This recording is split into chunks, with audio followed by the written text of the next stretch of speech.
Pleasure to have you join us once again. You're still watching the Afia Morning Show, and this is saying good morning once again from the east side. I'm Nathalie, and Oji is always here. Hi, good morning, happy Thursday. So we're nice and grey and white would always be here, and I mean that's our commitment. Yeah, I saw a couple of pictures of yesteryears, a couple of years back, right? And how, see, there's something that happened on this set. What happened?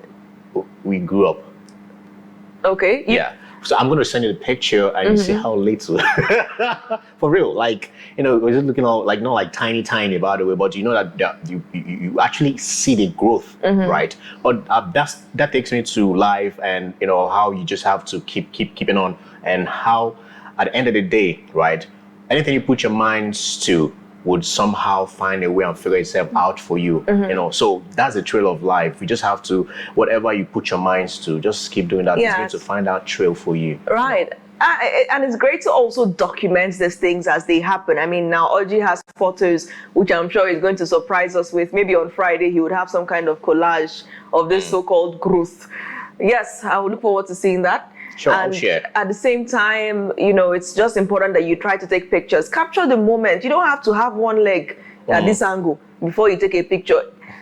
There's something that Oji said the other day. Even if you have bags this morning, or you're sweaty in that photo, or maybe your face was looking somehow, then that's proof of life. It means that you're living. And if your photos are looking all perfect all the time, then, I mean, at the end of the day, you would realize that the photos that really matter to you are those ones that were candidly captured, the ones that showed the most emotion after you just finished your workouts. These are the things that you would look back at and remember. Those moments, like the sweats or the bags and all that, will remind you of the events of that day you took that picture. Yes. But when you're still perfect, you probably might not even remember about it. But when you see that sweat, when you see that scar, when you see that what's it called, the bag or whatnot, right? It reminds you of. But as you're saying this, I'll still go to your Instagram to see how perfect all the people are seeing sweat and bags.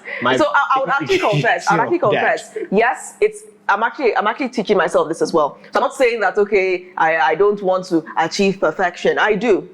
And I have to be truthful about that. But that's also something I'm trying to change actively. So ultimately, this could be a challenge that all of us can be a part of. Let's also try to just be more realistic about what we put out there. We have to go back to the 90s, the 80s, the 70s, the early 2000s, you know, when I wasn't born in the 80s anyway. The mind relation. When you had those pictures in the garden and you just had a careless glass of wine and someone just captured you. I mean, those are the ones you want to document in your album. Those are the ones that they end up using at different events. So I would like us to go back to that. And I noticed some people on Instagram are already doing it. You see them taking candid pictures.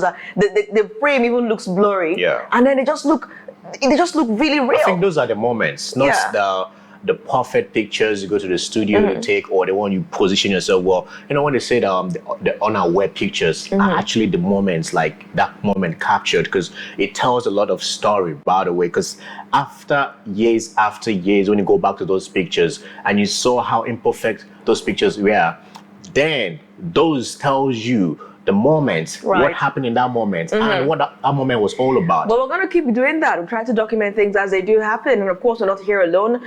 Somebody too that may be sharing his photo story is Dr. Fyneface Dumnamene, Executive Director, Youth and Environmental Advocacy Center. He joins us remotely from Rivers this morning. Dr. Fyneface, such a pleasure to have you, and thank you for joining us. Good morning. Thank you, Natalie, and good morning to you. Audrey, nice to hear from you this morning and share in your picture stories. In fact, one of the ways I was brought up in 2011, 2012 was to be trained as a citizen journalist by the International Center for Journalists USA, you know, here in the Niger Delta, and then I was able to visit their headquarters in Washington, D.C. So what you are talking about is in the purview of citizen journalism. Take pictures, pick things around you, tell stories with your pictures. It helps you a lot to keep track with things, because a lot of things that happen around you, sometimes you may not, you know, have a full-time journalist there or a reporter there, but picking those things and keeping those memories are very great. If you check my phone, sometimes if I forgot an incident or where I went on a particular day, I just go to my photo gallery and check on that what that day was, because there is hardly any day that I do not take pictures, and they are great great memories to keep. I mean, that's so true. You know, you have people that could suffer from mental conditions, amnesia, or they're kind of having this degenerative memory. And for a split moment, they may forget that you're related to them. But just one photograph would help them communicate with you for just a little longer. So that tells you the power of a photograph. Capture the moment and capture it, well, in your gallery or on paper, whatever camera you're using. For those of us that still like the olden day cameras, capture that. It's all up in the phone now and in the clouds. Natalie. Yes, go ahead. I think you and Oji will need to have copies of my book. You know, I authored the only existing book on photography in the Niger Delta across the region. It's titled The Principles of Photography. It's a 354-page book written on photography. So maybe you may need to have more skills by reading that book and then knowing how to take pictures. We'd love to indulge. We'll do that. We'll love to indulge, yeah. Yes, and then so we can tell a perfect picture story, or an imperfect picture story, much rather. All right, thank you, Dr. Fyneface. We'll definitely love to get a copy of that, and maybe we'll start a review edition of it and start circling paragraphs and trending online, like IBB's book. Yeah, and if you want to also have knowledge about the stories and how to tell stories, I have yet another book, The Lexicon of Literature, a dictionary of literature that tells you how to tell stories using your picture. So okay, Dr. Fyneface. Dr. Fyneface. All right, let's head into newspapers this morning. We'll begin with New Telegraph and the top story here. Nigeria's inflation rate drops to 18%, lowest since 2022. Reps order Just Disco to remit 72 billion naira to federal government within 60 days. Another PDP governor dumps party. IMF seeks Nigeria's debt to GDP ratio fall to 36.4% by 2025, 35% by 2026. Federal government approves 28 billion naira for prepaid meters to cover bands A, B customers. Away from there, critics of my decision to work with Tinubu now rushing into APC, according to FCT Minister YEAC. Away from New Telegraph to The Nation, Lokobiri, YEAC, others okay Diri's exit from PDP. Deputy Governor yet to decide. Dixon Obi-Kik, PDP State's Chairman, endorsed convention. NERC approves 28 billion naira for discos to provide meters. New investments to add 600,000 barrels per day, 2.0 barrels of gas daily. It was spotted in high spirits at London Gallery booth. And away from New Nation now to Daily Trust, the fuel price climbs to 1,000 naira as queues resurface. Sultan seeks social media regulation at Ulama meeting. PDP governor is now 8 as Diri resigns. Inflation drop despite food price reduction, purchasing power low. Court quashes suspension of political gatherings. Jonathan decries abandonment of projects.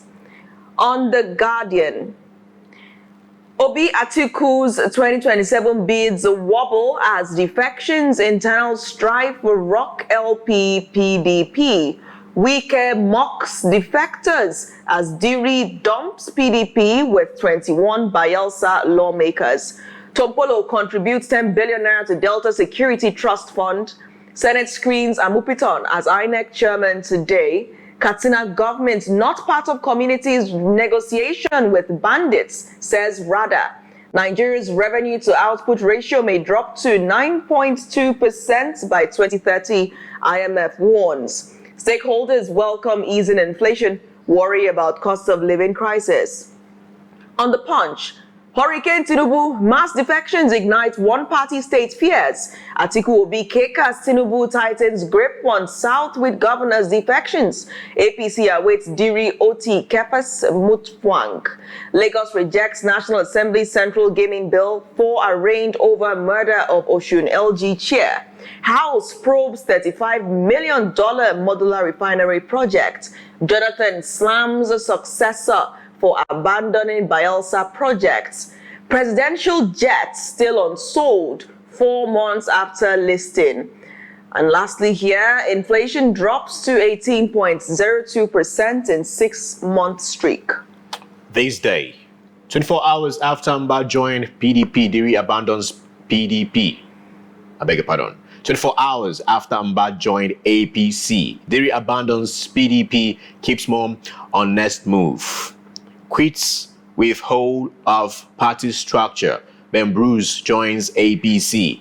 Dixon reiterates loyalty to party. PDP appoints Ben Obi convention secretary. Cardoso woes investors as FX turnover hits $8.6 billion, anticipates current account surplus to exceed $20 billion. DMO reveals Nigeria in advanced talks to rejoin JP Morgan bond index. Elumelu calls for $4 trillion domestic capital to drive investment, boost Africa's productivity.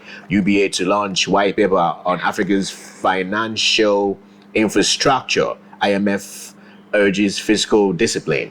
Inflation declines further, 18.02% amid moderation in food, energy prices, FX stability.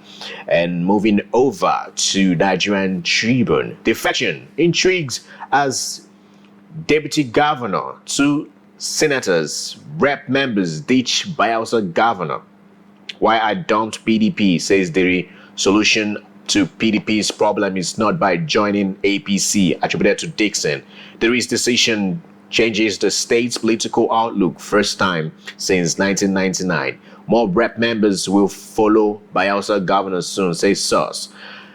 Nigeria's inflation rate drops to 18.02% as food prices, energy costs decline. IMF hails Nigeria's fiscal reforms, calls for smarter spending, stronger tax system. UBA set to unveil white paper on Africa's financial infrastructure. Bibolo gives employment letters to 5,000 teachers. Alleged misconduct. DSS arrests 2 ex-operatives. Health. Diet soda unsafe for liver as experts warn. Lastly, on Nigerian Tribune, INEC keep your reputation intact. Obi tells Amopiton. Moving over to Daily Global. Diri Mba defection shopping will not help Tinubu in 2027, says PDP.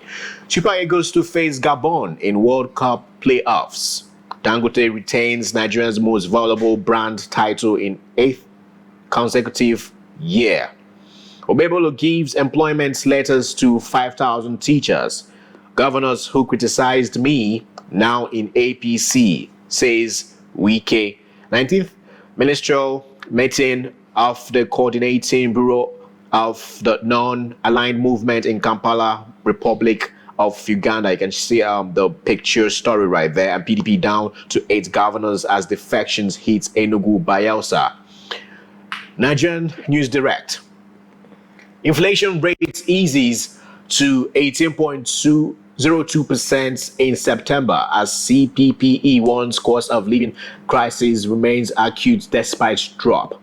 Bayelsa Governor dumps PDP as YEAC taunts party. Now they are all in APC, says YEAC. Annual meetings. IMF urges FG to spend smartly.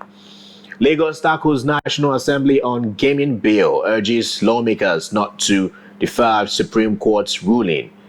Annual meetings. UBA set to unveil white paper on Africa's financial infrastructure.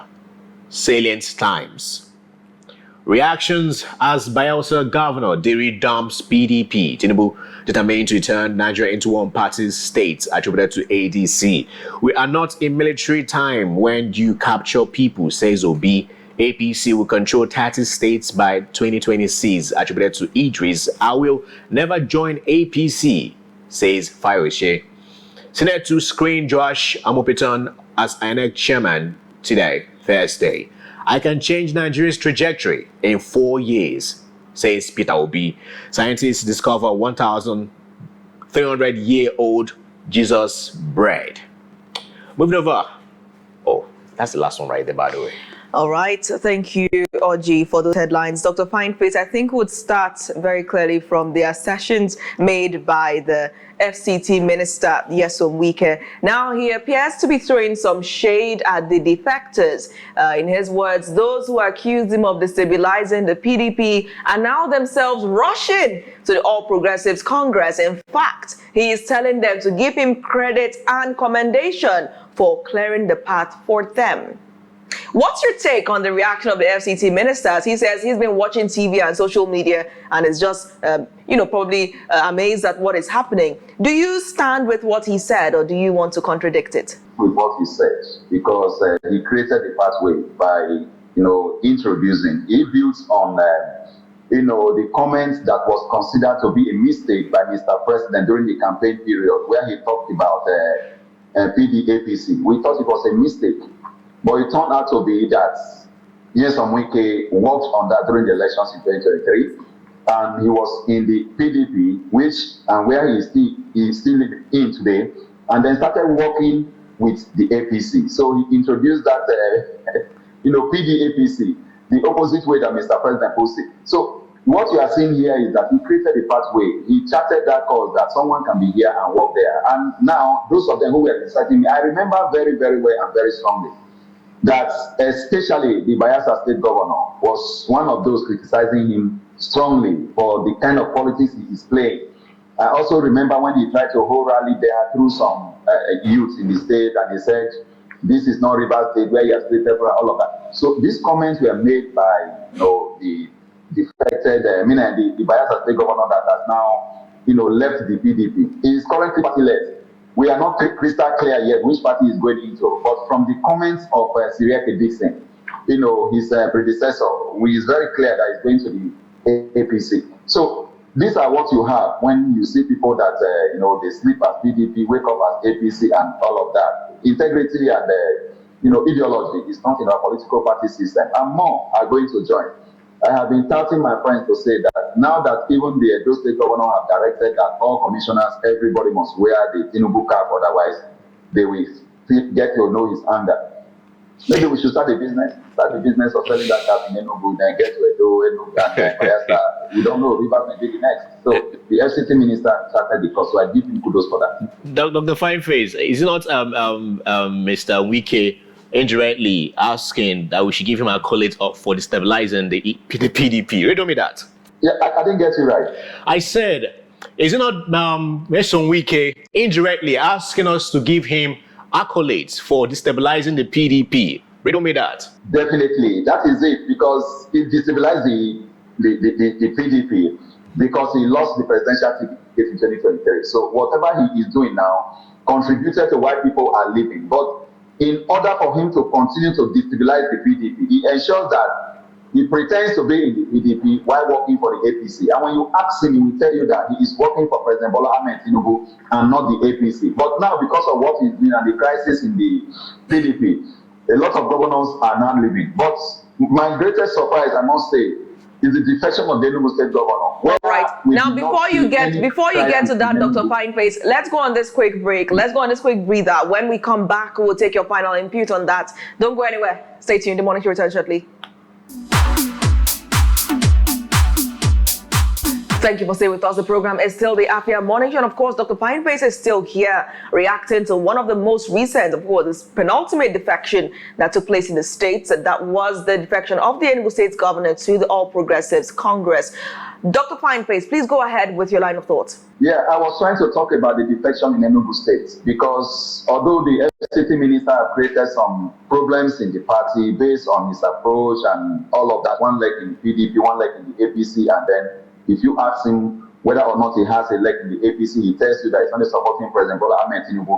But then the defection of the Enugu State governor, and of course the resignation of the Bayelsa State governor from the PDP is very surprising because you do not have as much crisis in these two states as you have in Rivers State. Yet the Rivers State governor is still staying put in the PDP. So I think it is surprising that a lot of these things are happening, and there is a tendency that more states are going to follow. But I think that I also saw a headline that you read earlier, whereby the PDP is saying that these defections wouldn't affect the PDP or save the president in 2027. I think they are just trying to play to the gallery. Definitely, the presidency, the APC, they are working towards a landslide victory for Mr. President in 2027. That is where they are now. And I think the resignation of the Bayelsa State Governor is really surprising because that is the home state of former President Goodluck Ebele Jonathan that is being rumored that he may run in 2027 on the platform of the PDP. So if you now have a system whereby the home state of the former president being in the pocket of the APC, then it is crystal clear that even if President Jonathan runs on the platform of the PDP, he is not going to win his own home state. So all of these tendencies are there. So I think, the defection is just becoming very, very shameful. And we are gradually drifting towards the one-party state that we talked about. So let's talk about because right now for the Bayelsa State Governor, we are not sure what party he'll be defecting to, though the grapevine and some credible sources would obviously be hinting at the All Progressives Congress. But what we are sure of is that of the Enugu State Governor, because he has now basically confirmed his membership of the All Progressives Congress, right? So what do you think that the people of Enugu can take away from this? Do you think that the state governor would truly be able to win the people of Enugu, who represent a large chunk of Ndibo, over for Mr. President? Because we did see at Michael Okpara Square, all of the brooms in numbers we've never seen before, being swept around in waves or waved around, swept around, whichever it is. There were so many of them. So do you think this is going to work if truly that's the agenda of Mr. President? Yeah, I think it's going to work. You see, when the leader of the party defects from one political party to the other, especially when you defect to the ruling party, it gives you an edge. It makes the state to be in line with the ruling party at the center. And when that happens, you have more benefit from the party at the center to the party of the state for the people.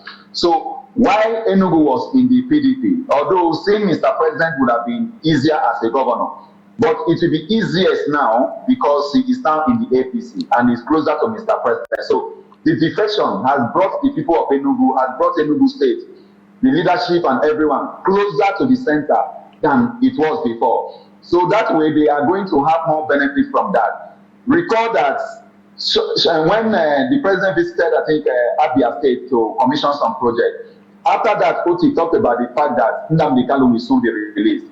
Having Peter Mbana in the APC with Mr. President, it is all part of the process of even negotiating for the release of Nnamdi Kanu. So all of these processes are for the benefit of the people of the state. Do you see the issue about the defection has been that you only defect when there is crisis, but I don't see that crisis, but now they are now moving towards the center. That is what is happening here. Dr. Fyneface, do you see the defection of the state's governor affecting the perception of Enugu people as to how they feel about the All Progressives Congress? Do you see his move? Because I've seen comments on our recent videos on YouTube saying, so because the governor has left, does it mean everybody should align? I mean, so because he has left, you are now aligning. You know, stuff like that. I see people throwing at analysts, right? So do you think that his movement is going to affect how people feel? People who probably admired his work, are they going to go along with him just because he's defected? Yeah, I think it will take a while, but that is going to happen. There is going to be more alignment, more acceptance of the APC now in Enugu State than it was when the governor was still in the PDP. So and why is that? The governor now being in the APC, you are going to have a lot of his followers, his commissioners, state assembly members, his aides who have all moved with him to the APC. And those other community leaders that are part of this system will begin to talk to the people around them, change their orientation, create the awareness, and they will embrace the APC more. Aligning with the center will also give them more benefits. So I'm saying the people of Enugu aligning more to the APC now and having a better perception of the APC now than it was when the governor was in the PDP. So I see that happening. Talking about all of this and the broom that they are all waving, which is the symbol of the APC. And talking about it is one of the commodities in the country that despite the demand that people demand for it because of the various defections and members of the APC, it doesn't affect the price of broom. But I think maybe that has been so. So I think they will welcome the party more, I must say. Dr. Fyneface, you made a salient point. when you said that you were disappointed, by the way, that the Enugu state governor moved to the APC, right? And I want to bring this to your thoughts. Would you blame him regarding the Anyanwu and Udokoye issue? This is how it all emanated, right? Would you blame him? Because apparently, if he is to run under the PDP, and this wiki that is telling us right now that, indirectly telling us to give him accolades of what he's been doing indirectly, by the way, and all these people are moving to the APC right now. He is part of the persons that engineered this whole, ruckus in the party. But would you blame the governor for moving? Because I think the key question is, was he disappointed or surprised, Dr. Fyneface? Maybe you clarify what you said before the break. Initially, he said he was kind of disappointed that an Enugu state governor moved into the APC. Okay, apparently, why? Because I guess because he's doing a great work already, right? Could you clarify what you said and, of course, react to that question? Yeah, in the first instance, I was surprised when I heard of his defection, because what underscores the defection of a party man or a governor or anybody who wants to leave one party or the other is the fact that there must be crisis in your party. There must be grounds on which you want to defect. But nothing of such was heard. The governor was talked into accepting to defect. But Dr. Fyneface, so is Anyanwu and Udokoye's issue not enough crisis in the PDP or to make a doctor and Peter Mbah to leave the party to APC? Is the Anyanwu and Udokoye's issue not a very big crisis for him? To me, that is not a big crisis, because I think that is national crisis, okay? They are part of the National Working Committee or WC that from where this issue is happening, not really at the state level. So I don't see that as enough crisis to make a governor to defect. Because if we keep defecting at a very little crisis, then where we are going to, is it kingdom of heaven where there won't be crisis? In the first instance, there must be effort and attempt to address the issue and the crisis in your party. When an effort to address the issue has failed, and you could see that the issue is protracting and there is no solution in sight, then you can cite it. The fact that the governor never cited it as one of the reasons why he was leaving means that that wasn't the purpose for which he left. He only left as his own personal decision to, have opportunity to align with the center. And then remember, one of the things I think is pushing all of the second-time governors and even first-time governors to defect in Nigeria is because of what Adam Soshomole, said, that when you defect to the APC, your sins are forgiven. Because like what Sirake also said about the Bayelsa State governor defection, which he said the reason why he defected for obvious reasons. What those obvious reasons are, he didn't tell anybody. But the obvious reason to me mean more that as a second-time governor, he is going to leave office very soon. And leaving office very soon, he wants his sins, quote and unquote, allegedly forgiven, as Soshomole have said. And when that happens, he also found the chances of having federal appointment to continue to sustain himself going forward. Remember, Bayelsa State was an APC state.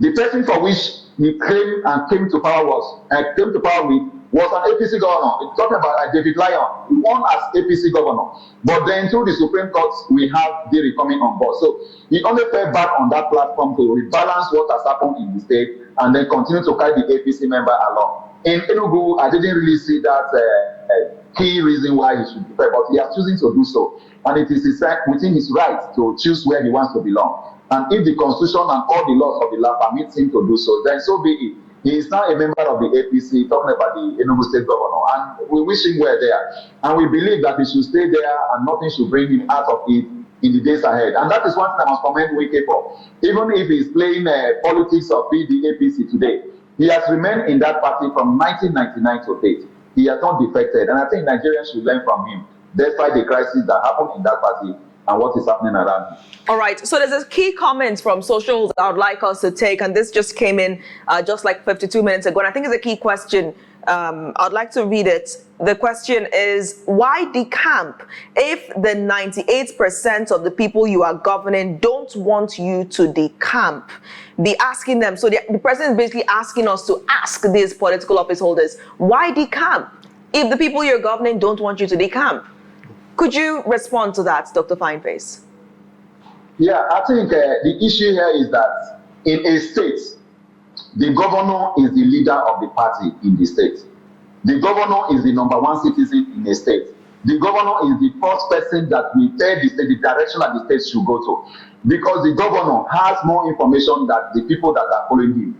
No matter how he tries to address them, there are things that the governor is not telling them. There are things that the governor sees that he's not telling them. The governor has the best advisors around him because he has the resources to have the advisor.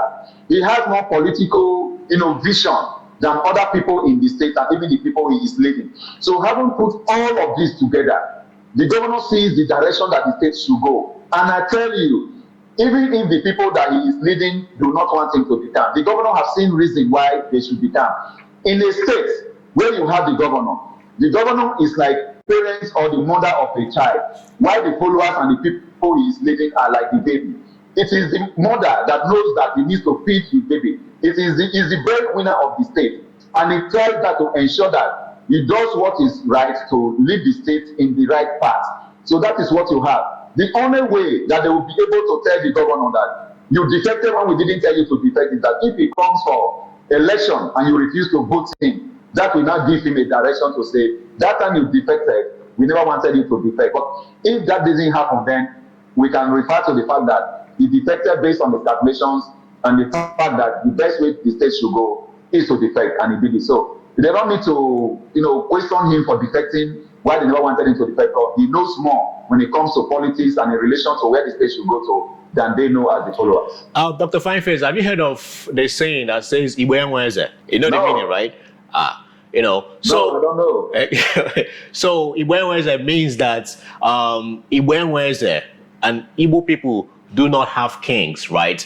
So what that means is that at some certain point, these people think for themselves, right? And also the governor's defection and people, and it's all pro on the socials everywhere in the city, might literally somehow affect his trajectory, because anybody can latch on this PDP, LP, AGC, right? And it could affect him come 2027, because at the end of the day, they have a perception already about this party, APC. It might go well for him when it comes to election in 2026 or 2027 or thereabout, if they are approved for the November, by the way. But the issue now is, can he sway votes for Bola Ahmed Tinubu when it comes to the presidency? And also, knowing fully what that may be, or literally, Mr. Peter Obi might be on the ballot. You see, those are secondary issues, we must say.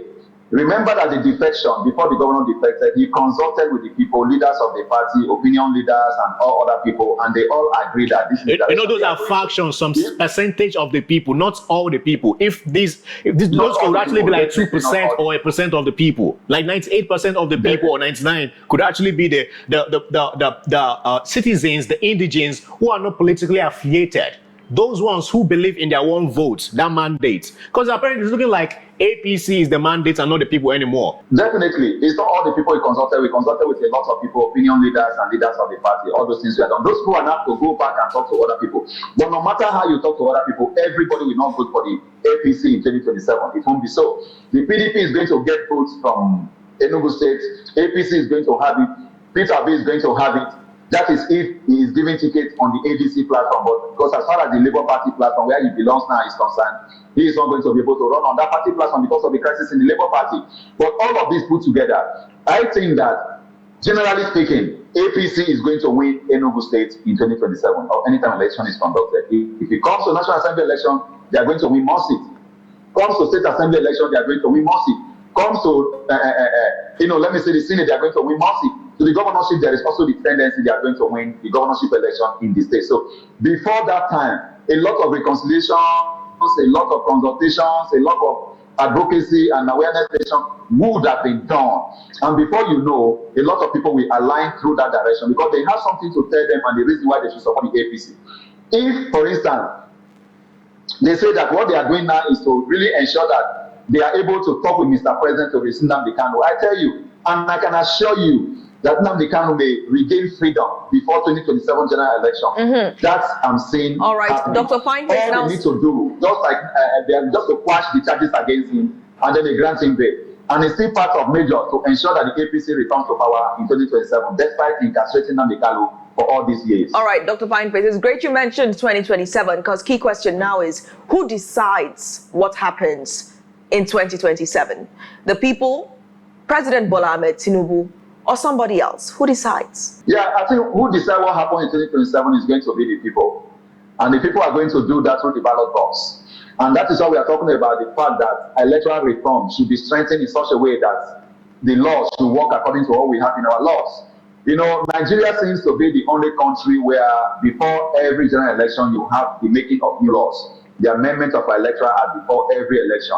You see what INEC have proposed, they are going to review and amend before the 2027 general election. That also happened in 2023, and it also happened, you know, in previous years, 2019 and 2015. So I think that the people are going to decide, and that is why you see the APC going after many states of the federation, so that if INEC is able to strengthen its laws to ensure that the people's vote counts, it should be that originally they have gotten majority of the states on their part, so that they release enough money to all the governors will release their own money, go underground, buy votes, do everything they can to ensure that whatever is transmitted gives the APC the victory. So the rigging of the 2027 general election has already started with the defection you are currently seeing.